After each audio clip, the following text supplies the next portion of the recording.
Once upon a time, there lived a chimpanzee named Chintu in a jungle. Chintu was very clever, but sometimes his cleverness would get him into trouble. One beautiful morning, Chintu was swinging through the trees when he smelled a sweet scent. It was the smell of mangoes.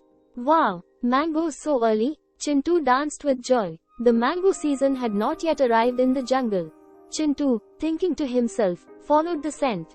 Walking and walking, he reached a large banyan tree. There was a basket placed under the tree, and the sweet smell was coming from it.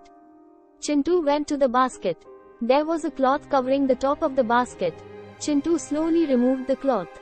Inside, not mangoes, but... The story stops here. What do you think was in the basket? 1. Gold coins. 2. A lion cub. What do you think happened to Chintu next?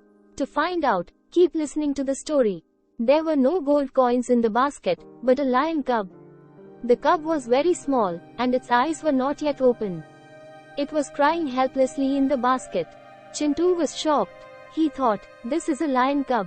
How can it be left alone in the jungle? Chintu did not like to see animals unhappy. But this was a lion cub, the most dangerous animal in the jungle. Still, Chintu felt sorry for it. He thought, I will keep it with me. When it grows up, I will release it into the jungle. Chintu picked up the basket and swung through the trees towards his home. What will happen when the lion cub grows up? Will Chintu be able to release it into the jungle? To find out, keep listening to the story. Chintu reached his tree house with the basket. He hid the basket under his nest and looked around to see if anyone was watching. Then he carefully opened the lid of the basket. The lion cub had grown a little now and its eyes were open. It looked at Chintu with big, golden eyes and made a weak sound. Chintu thought the lion cub was hungry. He quickly picked some fruits from the jungle and put them in the basket. The lion cub sniffed the fruits but did not try to eat them. Chintu was worried. He did not know what to feed lion cubs. Just then, he heard a growl from a distance. It was a familiar sound. His heart started beating fast. That sound was his mother's. Chintu had an idea. Maybe the lioness could feed her cub. But how could he call a dangerous lioness? Thinking and thinking, he came up with a plan. He scattered the fruits he had kept in the basket far away in the jungle. Then he picked up the lion cub and, jumping from tree to tree, reached the place where the fruits were scattered. From a distance, he saw a lioness in the bushes. She was growling angrily, probably looking for her lost cub. As soon as the lioness smelled the fruits, she ran towards them. Chintu got scared. He thought, oh no, this is a mistake.